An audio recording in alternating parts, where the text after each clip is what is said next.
Alright, so we're back from that ugly and that brutal tank battle, man. That was just the ugly thing. But we got a couple of items getting developed. A lot of our staff is getting increases in their parameters. So let's get MSF sorted out. I know we didn't bring back anybody from that tank battle because everybody got their asses murked.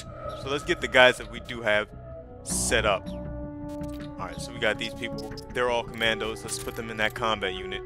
And we had a lot of guys that got kicked out of the combat unit. Damn. Alright, so we're over by 2 people. Let's get rid of the lowest 2. I said my boy Elka's never leaving this unit. As long as I can keep him, I will keep him. So Pronghorn and that whale. Y'all suckers, y'all gotta go. You're fired. Alright, so it looks like the staff is set up. We really didn't have many people to put into units. We gotta get that easy gun developed that we got from that document retrieval mission. And it looks like we're good right here. Let me check out our ops real quick because I think we sent, yes, we did send some soldiers out to their units. Looks like Foxtrot team has gotten a victory, and that was it. So outer ops is done, staff is organized, R&D is set up. I'm gonna go find some more volunteers, and then I will see y'all in the next mission.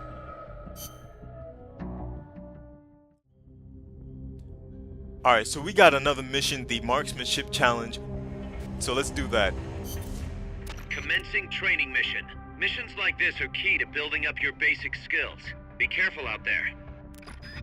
Alright, before we do this mission, I'm gonna head into the briefing files because we did get a codec conversation with Miller, and he told us that we got a package from Eva.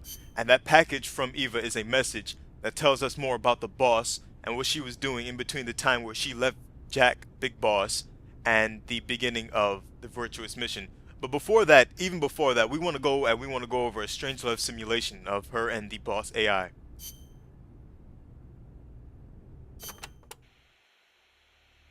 Enter simulation date. August 24th. Location. Selinoyarsk, USSR. Mission. Support a covert agent whose objective is the rescue of a nuclear weapons scientist. Who is the agent? Your student. Your most beloved. Acknowledged. Define current mission progress.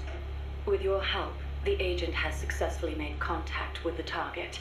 All that's left is to wait for recovery. Now, deduce the best course of action. I take the scientist away from the agent. What for? As a gift when I defect. Why are you defecting? To reform my special forces unit with my former comrades in arms. No, I don't want to know your objective. I'm asking for the reason. Why are you betraying your country? I do not defect in order to betray America. Betrayal is merely the outcome of that defection. Response time is always slower here. Perhaps she lacks confidence in her judgment. You're a hero in the West. Why should the Soviets trust you? In addition to the scientist, I provide them with a portable nuclear warhead in order to win the favor of a Russian GRU officer. And then you launched it. Launched? The nuke? Me? That's right. At a target inside Soviet territory. Nuclear weapons make my blood run cold. They blot out the future. How could I? Karma. Is it my karma? The karma my mistake has brought upon us? My... Attention. Discontinue forward reasoning. Cross-check with knowledge base. Affirmative. Cross-check complete. Revising conclusion as follows. I steal the new weapons developed by the scientist and then launch the nuke at the Weapons Design Bureau. Forward and backward reasoning are in conflict. Attention. Return to forward reasoning. Affirmative. Your apprentice returns for the scientist. I send him away. He doesn't give up. I send my comrades to defeat him. All of them fail. Even the GRU officer who oversaw your defection is defeated by your apprentice, along with a new weapon. Now, what is your course of action? I fight him. Why? With your GRU patron dead, there's no reason for you to fight. Why not just run away? I must fight him. I do not see the reason. With a soldier of your caliber on his side, how could the GRU officer be defeated to begin with? Did you betray him too? I've been waiting. for a long time. You could switch allegiance from GRU to KGB and take the remaining nuke as a gift. There's no chance they wouldn't welcome a hero of your stature. Drift away. My place is with them now. I didn't ask you that. Give me the basis for your reasoning. Tell me the truth. Politics determine who you face on the battlefield. Why won't you answer me? It's like you were just waiting for him to kill you. I was disloyal. Betrayed my country.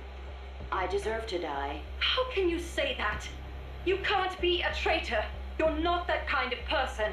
Kill me. Kill me now. Stop it! Stop it! Attention! Discontinue reasoning. One must die, and one must live. Stop it, damn you! Discontinue! Life's end. Isn't it beautiful? Shut down!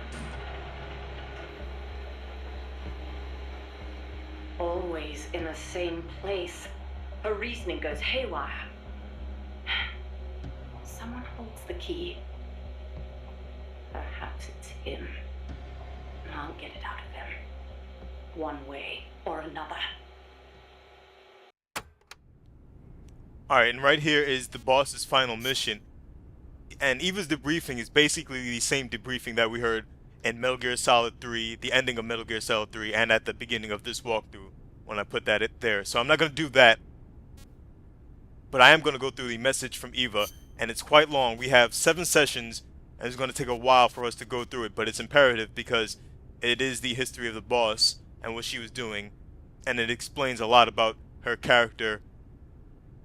This message from Eva makes the boss my top 2, tied with Big Boss, my top 2 favorite video game characters of all time. So I'm definitely going to go through this in full, and then we will go on with the mission. So let's get this started.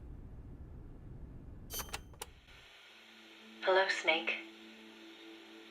It's been a while, hasn't it? I hear you've been causing quite the ruckus in Nicaragua. Nothing much to report from my end. The legacy's being put to good use. Or so they tell me. But enough with the small talk. There's something I need to tell you. You saw the photo that came with this tape, right? The boss gave that to me 10 years ago. I'm sorry, I should have told you sooner. I probably should have told you right away. But sending it to you hasn't been an easy decision to make. It's taken me 10 years. Once you've heard what I have to say, you'll understand why. That photo belonged to her. I know what you're thinking. What does she have to do with this? You've probably seen it 100 times in the press already. Obviously, it's of the Mercury 7, the first group of American astronauts, the heroes of Project Mercury. But there were actually 8 people in that photo. One of them was edited out, erased, without a trace. That 8th astronaut, the one airbrushed out of existence, that was her, Snake.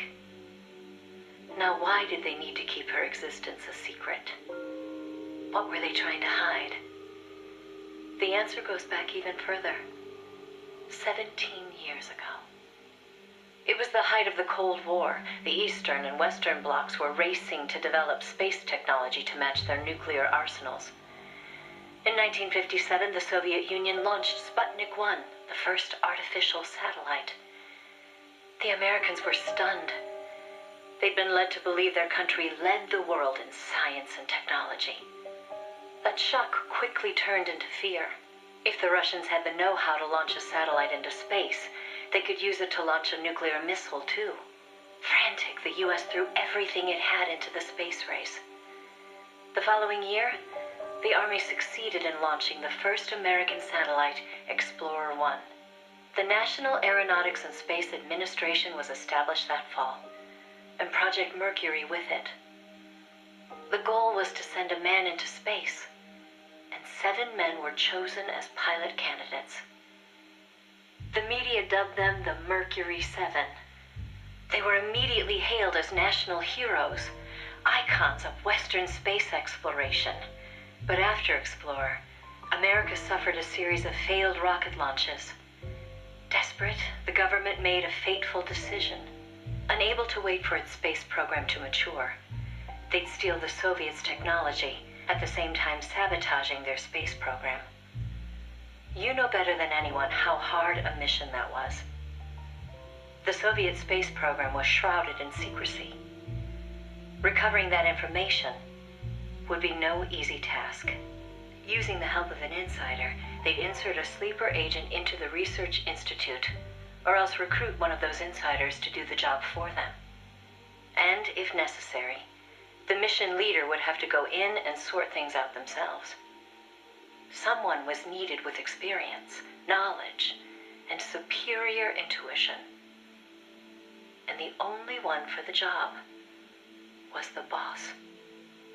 The president himself asked for her by name. He needed someone who could be trusted with the fate of a nation. Who else to turn to but the hero of the Second World War? It was June 1959. So you see, Snake, that's why she left. That was the top secret mission that took her from you. But her selection ruffled a few CIA feathers.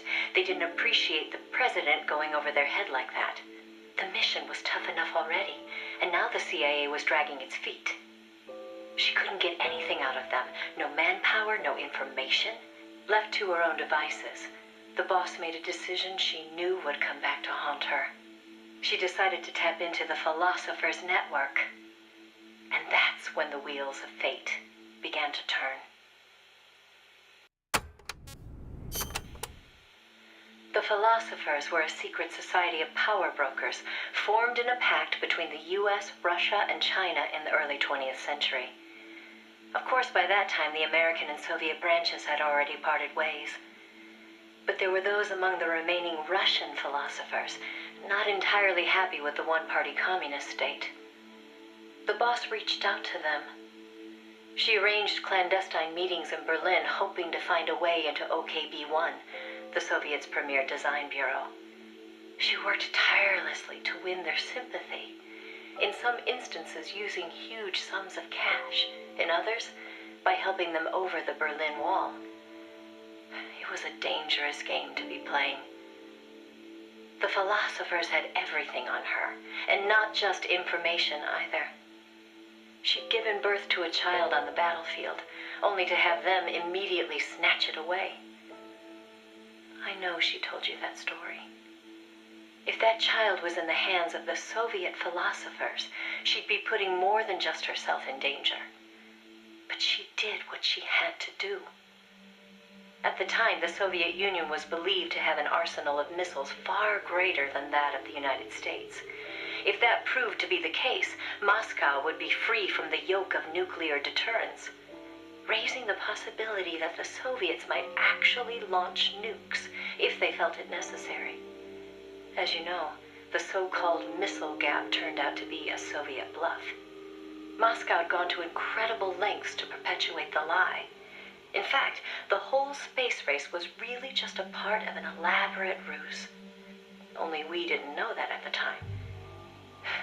She used to joke that even she swallowed the whole missile gap story, hook, line, and sinker.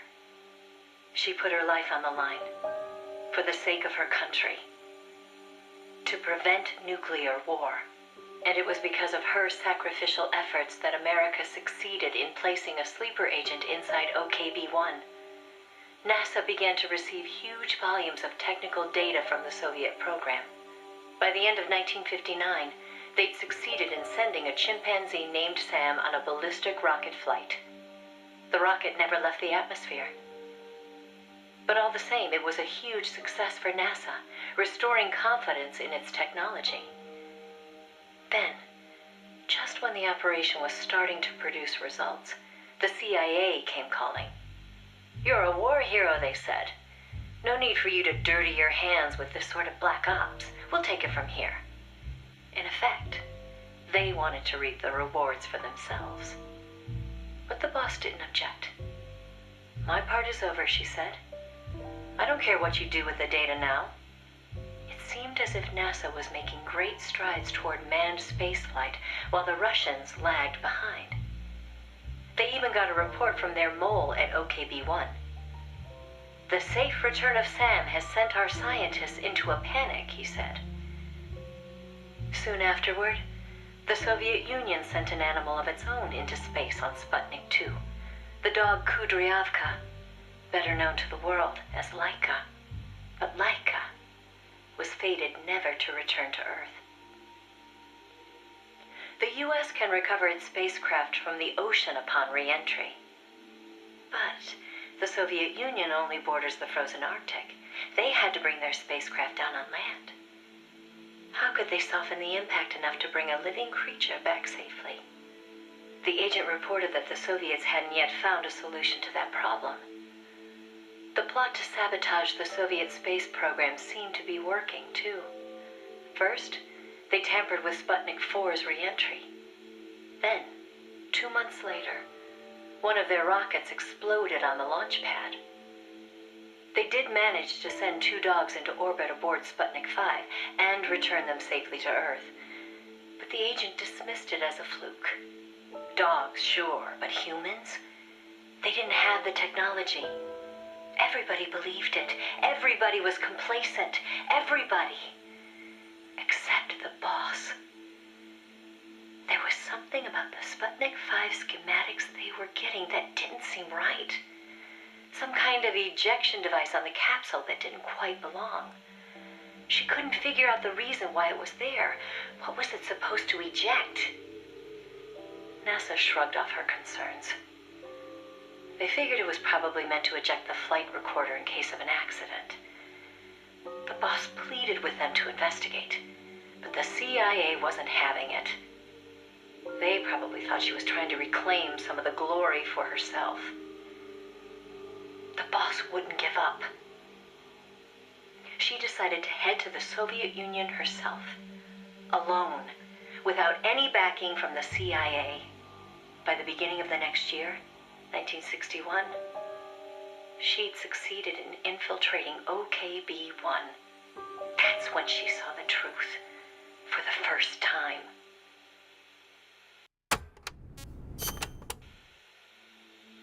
The sleeper that she'd worked so hard to place was a double agent. He'd been turned by the Soviets and was feeding the Americans lies. But what shocked the boss even more was why. The CIA's access agent had been taking a large cut of the sleeper's pay. The sleeper felt what little he was left with wasn't worth the risk. When he got a better offer from Moscow, he took it. At some point, the Americans' intelligence operation had become an open book to the Soviets. And contrary to what the sleeper had been reporting, the Soviets' manned spaceflight technology was quite advanced. It wasn't until she infiltrated OKB-1 herself that the boss learned the truth about Sputnik 5. After the spacecraft re-entered the atmosphere, it ejected the pilot, seat and all, at an altitude of 7,000 meters.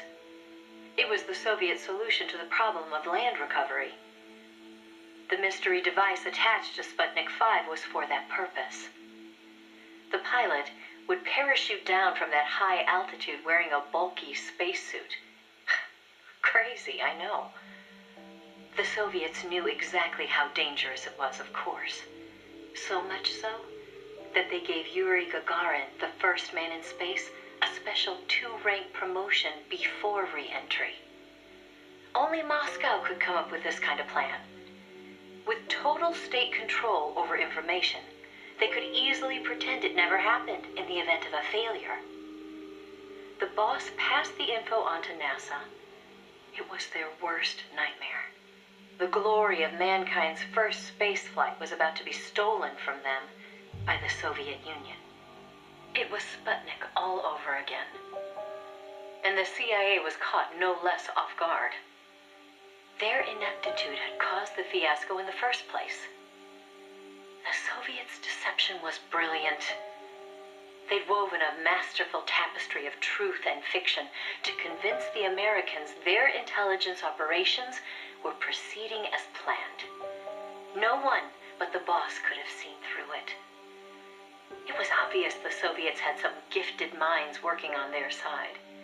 But that certainly didn't excuse the CIA's massive failure. The CIA wasn't done, though. and devised an ingenious plan to avoid taking responsibility. Luckily for them, a new president had been elected the previous November, John F. Kennedy. As he didn't know the case history when taking office, the CIA was able to feed lies to his new administration. They masked their own failures, placing the blame squarely on the boss's shoulders. After all, she'd selected an unreliable sleeper. They claimed she'd failed to make use of one of the most effective means of controlling a sleeper agent's actions: holding their family hostage. The boss was well aware that would have worked. She told me so later, but she couldn't bring herself to do it. It seems clear it had to do with having her own child taken. She could never inflict the same pain on anyone else. The CIA used that against her. In his election campaign, Kennedy had vowed to close the missile gap with Moscow. If America lost the space race, that promise would be worthless. The fact that the president had no links to the philosophers only made things worse. He was completely unaware of the secret networks she'd used to complete her mission. In his eyes, she was no better than a traitor. The fate that awaited her was cruel beyond belief. The order came down from above. The boss would take the official blame for the sleeper's betrayal.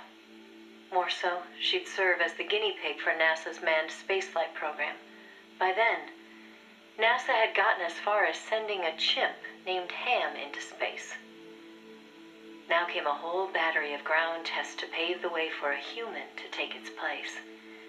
High-G tests, zero-G tests, spacesuit tests, simulations in pressurized oxygen environments.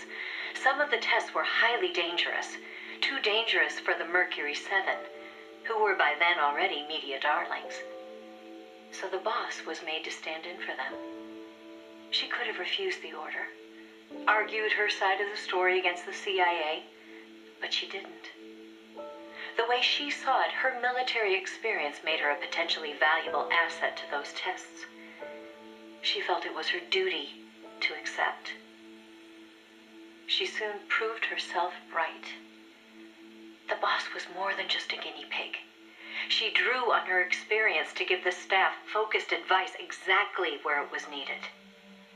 NASA's space program took off again. At the rate they were going, putting a man in space seemed within reach. The higher-ups at NASA were impressed with her talents. They took to calling her the 8th astronaut, the Mercury Lady. The photo I sent you was taken around that time. I suppose maybe they were planning to use it as propaganda, the world's first female astronaut. But then, just as things were looking up, they hit a new snag. The government told them to add a window. There were no windows in NASA's spacecraft back then. Ham never saw the stars around him. But Washington insisted. Their sources told them Soviet spaceships had windows. Space exploration as a form of propaganda in itself. After all, what was the point of sending a man into space if he couldn't tell the world what he'd seen? Most of all, though, they simply couldn't have the Russians doing something they couldn't. It was sheer madness, and everybody knew it. NASA was already facing impossible deadlines. Now they were adding yet another element of uncertainty to the mix. Installing a window would both weaken the spacecraft and make it harder to shield the occupant from cosmic rays. They weren't about to put their Mercury 7 golden boys in that kind of danger. So the boss was chosen as the pilot instead. Even if she made it up into space, she was given less than a 20% chance of returning to Earth alive. But she took it in stride, even helping them make the necessary design changes to the Mercury capsule. It was like going to work every day at NASA to make her own coffin. Then, without warning, the US received intelligence that the Soviets had moved their Vostok spacecraft to the launch site. The launch was set for the following day, April 12th, 1961.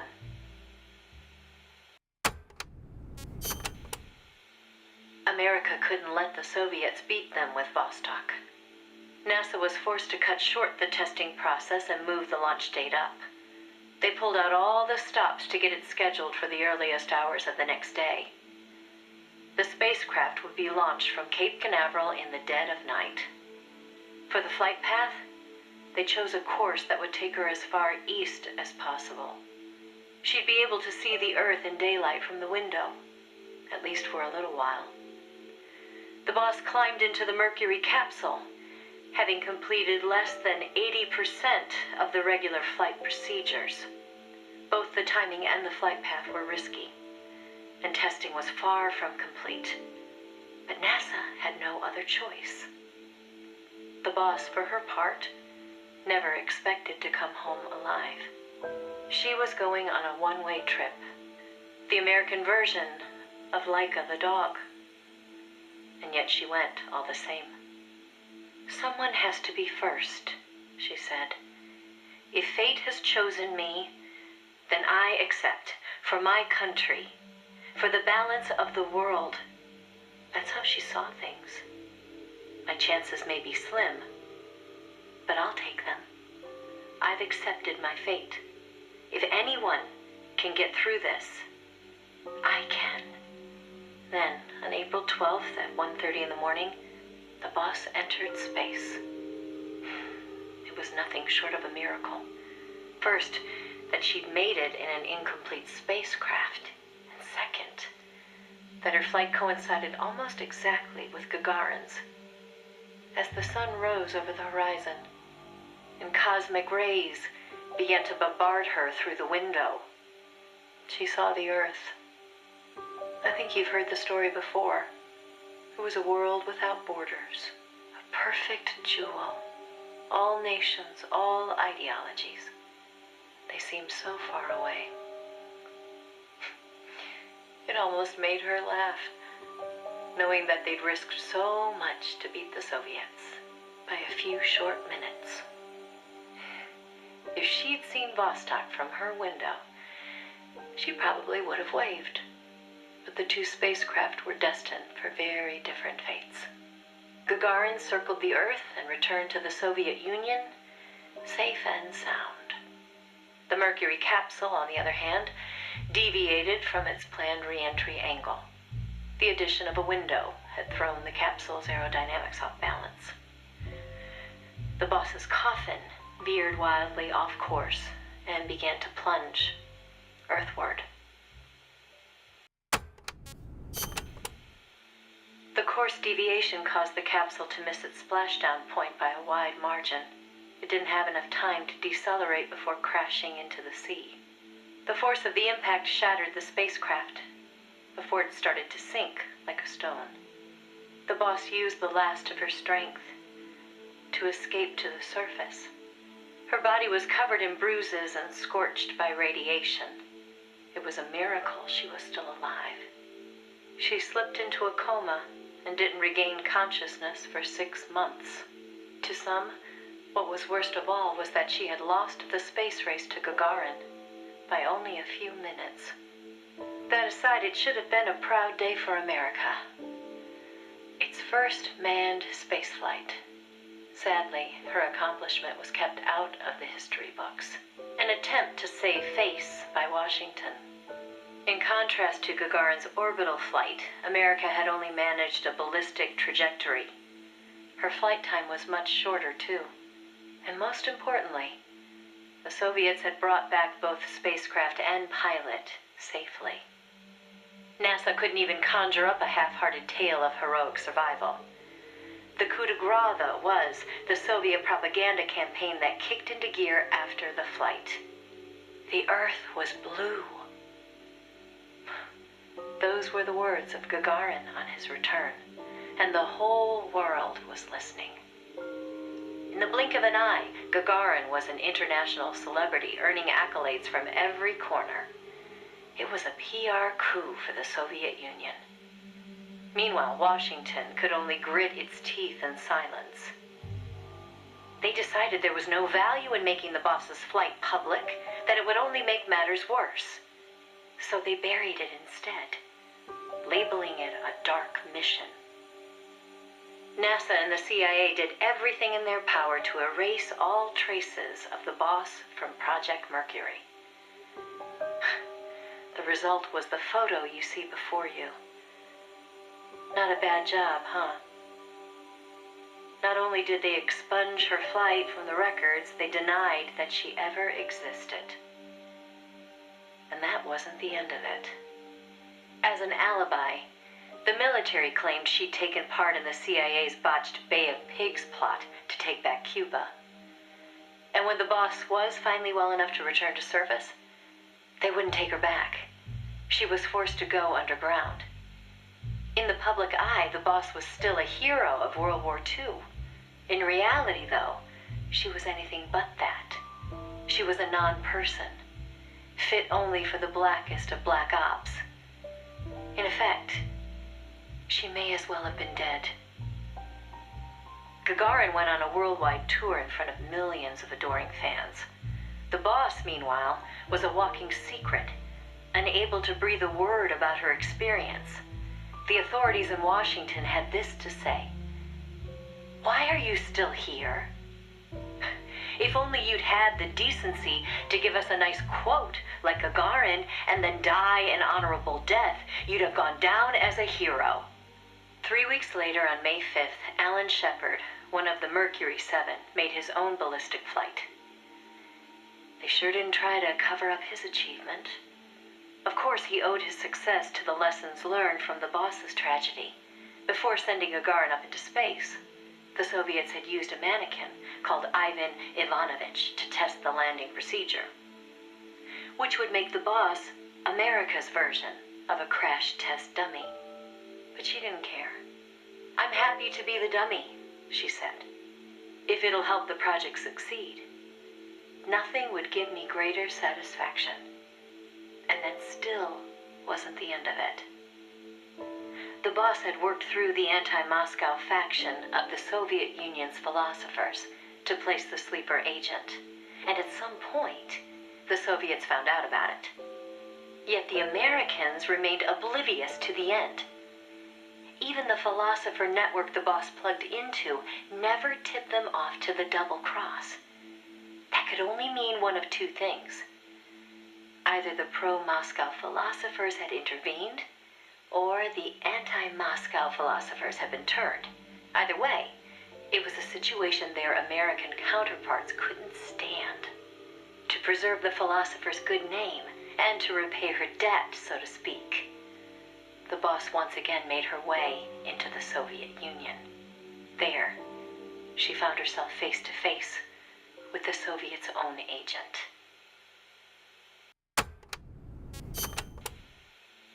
And who should she find awaiting her return to Russia?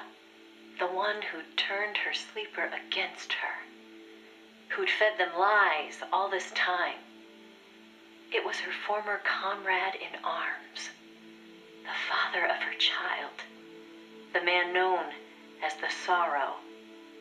He didn't know it was the boss who'd sent the sleeper. Or to be more precise, the Soviet philosophers never told him. Former lovers, forced to fight to the death. One would live and one would die, she told me. That was the revenge the Soviet philosophers had in store for me. If both of them survived, their child would suffer in their place. They were left with no other option. The boss shot him. He offered no resistance. When she returned from the Soviet Union, there was no place left for her to go. She'd sacrificed everything. Everything. For her country.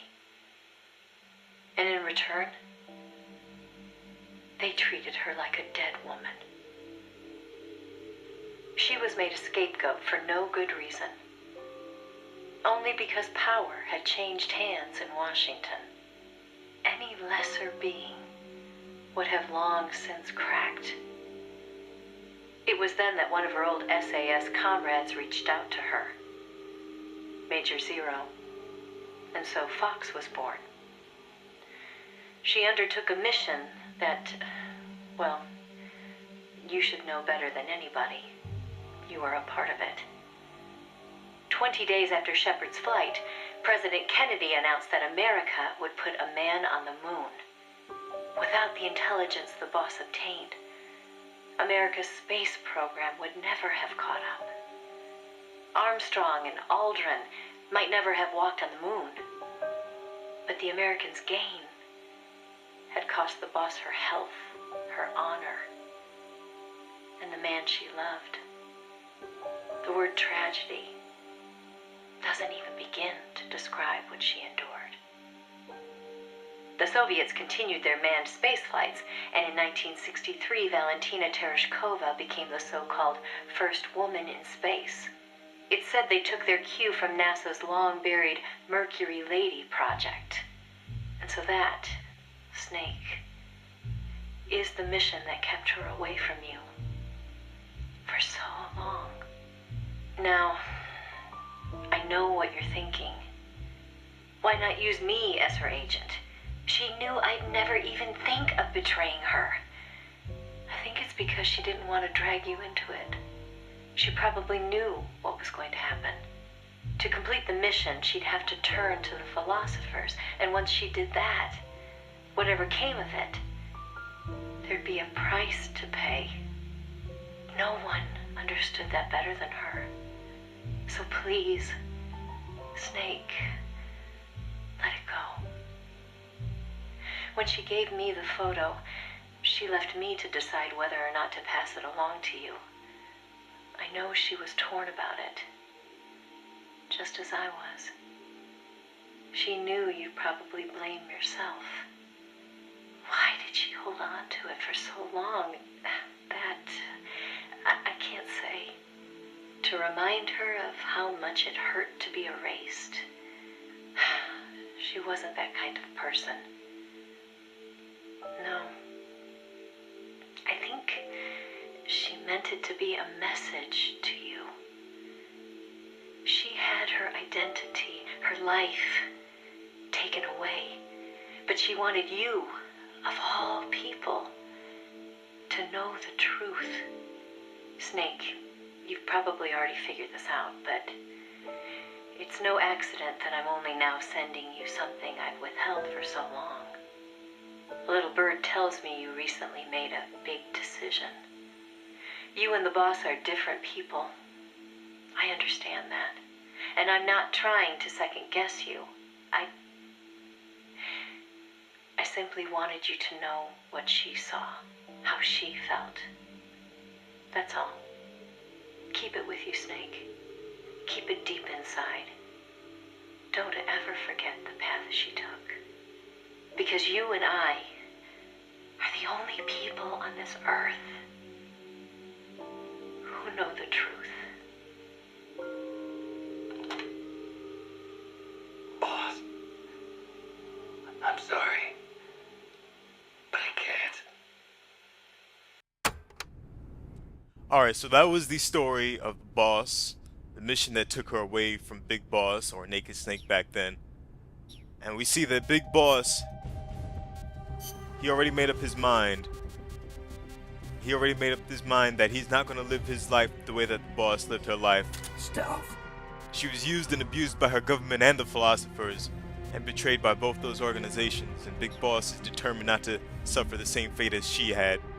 But now we're going to get this marksmanship challenge started. We're going to go into the briefing files, and Miller's going to tell us about this mission. No sign of the enemy in there. You should be clear to focus on training. Some of the targets might be a little hard to spot, but keep at it. They're out there somewhere. This is a medium-range area, good for whatever weapon you want to practice with. Aim quick and aim true. Alright, so let's get this mission started.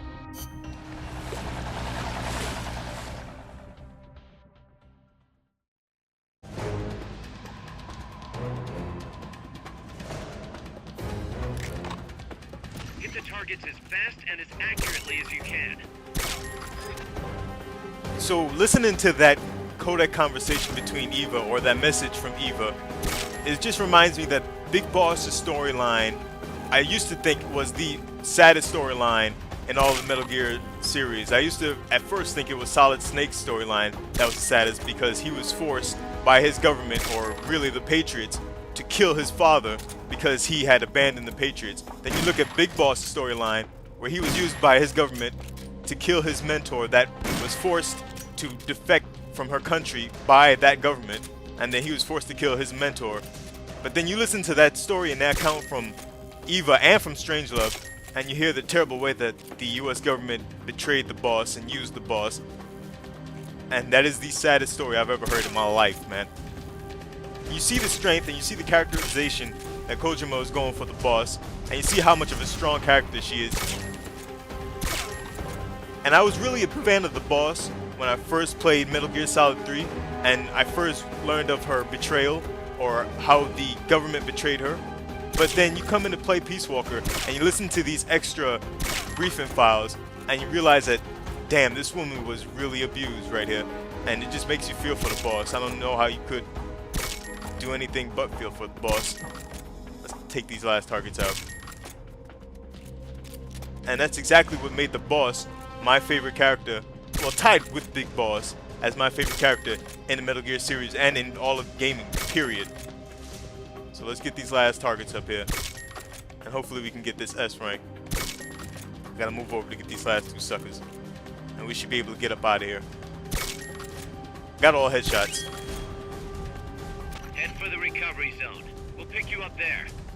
Not sure if I got the S rank because I did take a little bit of time. You did it. Keep it up.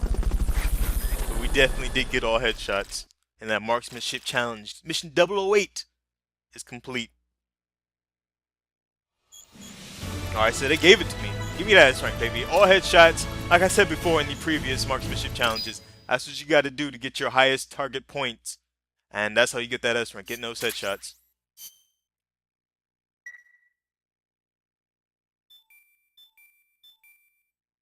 Alright, so we got a personnel report and a report from the R&D, so new weapons have been developed, but I didn't really get anybody, so our staff really doesn't need to be set up, and I didn't do any outer ops, so I'm going to go back into the mission selection and do another mission.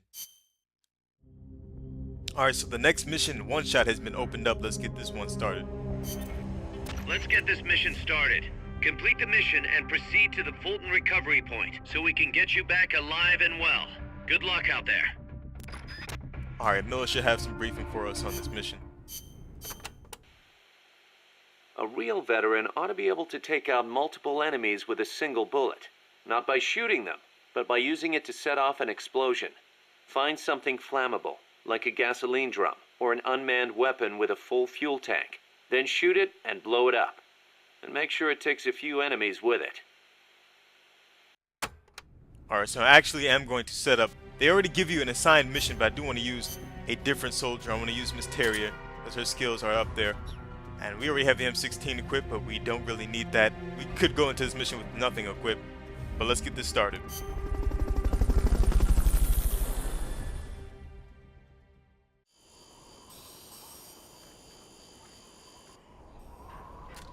Neutralize that security detail. All of them. Alright, so what you really need to do is you need to make sure that the enemies, the human enemies, are next to the barrels so they get caught in the explosion. If they're not, that's not going to help you. You also want those sentry robots in the middle of the explosion as well. But you definitely need to wait till they get set up, because if you shoot something and it doesn't get everybody, then you will not pass this mission. I usually like to have the sentry robots in between the barrels, the 3 barrels and the 2 sentries in between them. That way I can get the chain reaction going, but you definitely need to wait, take your shot carefully. And I think sometimes that this is random. I might be a fool, but I think that's it. Okay, you're done with that area. Head for the goal. Blew those suckers up. Alright, let's get this done. Good job. Return to base. So like I said, I think I got this done in fast enough time to get that S rank, but you need those 2 sentry robots in between those barrels so you can take everybody out with the explosion chain reaction. And there goes that S rank on mission number 056, the one-shot mission. Got that done in less than a minute. Snake, Zadorov has disappeared from his cell. What? You're kidding, right? Afraid not. You got a new mission. Find Zadorov. This Harry Houdini motherfucker, man. Alright, so the same thing pretty much happened. We didn't bring anybody back. We still got those weapons that were developed by R&D and the personnel report. That's probably just guys getting increases in the parameters. So we're going to go right back to the mission selector and find Zadorov.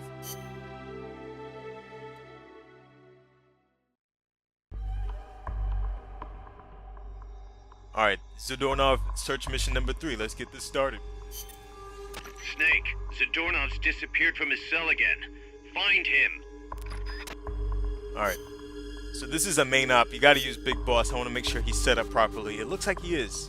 Yeah, we're all set up properly. Let's get this mission started.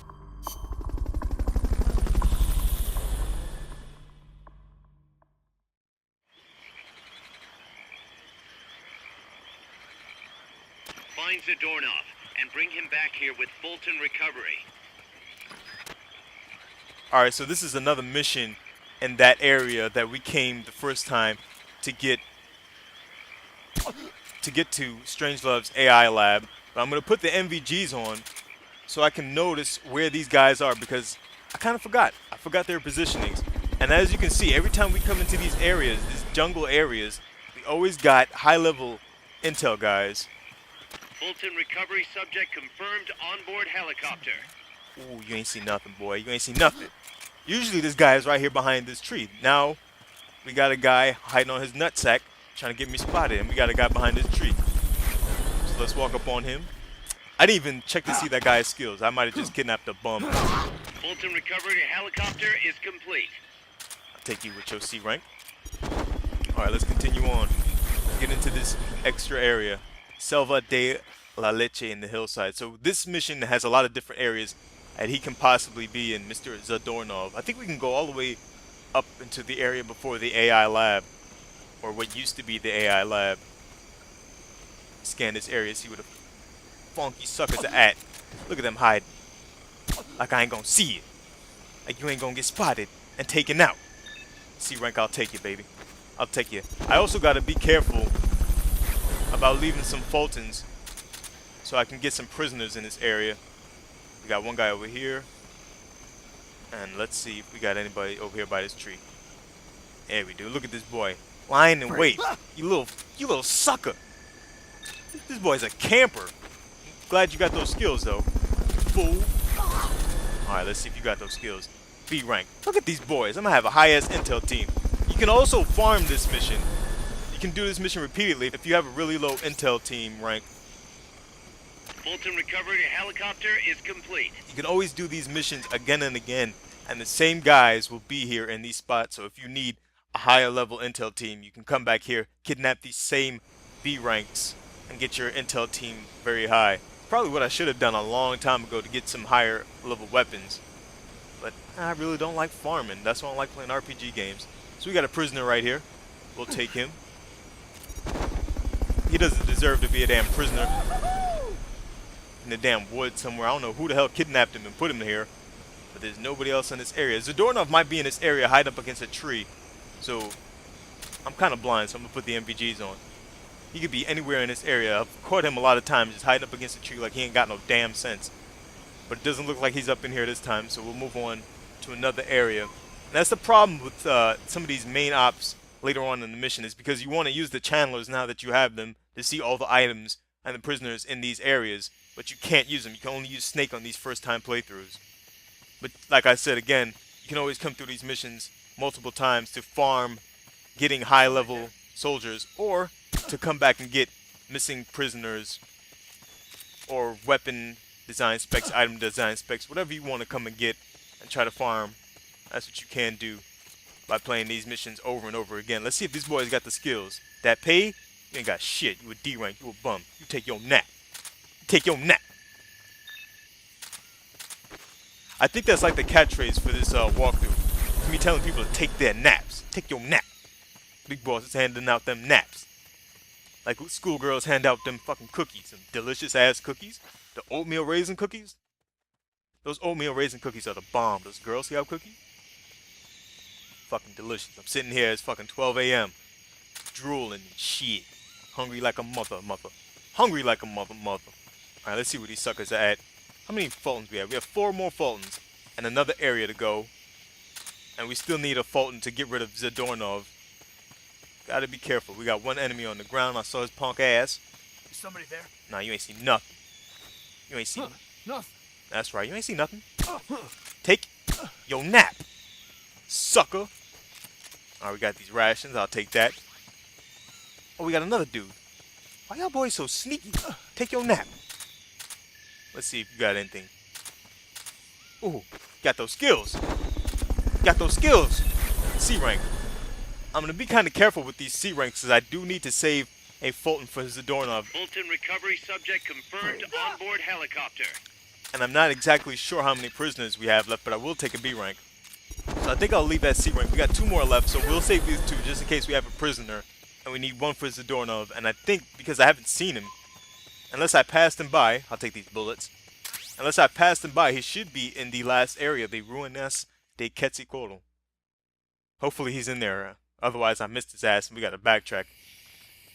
I don't know if I'm gonna get the S rank because we have been rumbling through these areas for a while now. Let's walk up on this dude and get him. He probably don't have the skills that pay the bills. Freeze. But we're gonna find out.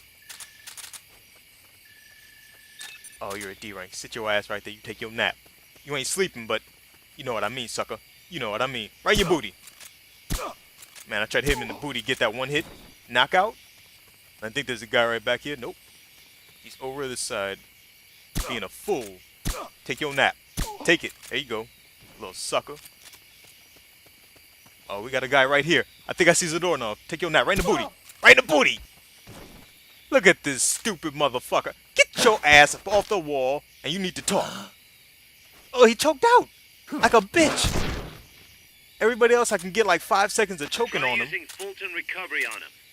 Everybody else I can get like 5 seconds worth of chokeouts on him. This guy dies in 1 hit. I mean, gets knocked out in 1 Head hit. to the recovery zone. We'll pick you up there. Alright, so there wasn't a prisoner. I thought there might be a prisoner in this last area, but there isn't. So we'll leave this area. Should have got that C rank, but it doesn't matter. We got a whole lot of high rank guys. Mission complete. Great job. And we got this sucker back to the unit. This Harry Houdini fool has escaped 3 times, but we got him 3 times, and this mission is complete. And we got that S rank. So we got 3 back-to-back S ranks. Feeling really good about my performances. The heroism is increasing. And we definitely will take that S rank. And 9 good soldiers. And a prisoner. Found our friend, Kaz. Damn it. And I was so close. Great. Good work, Snake.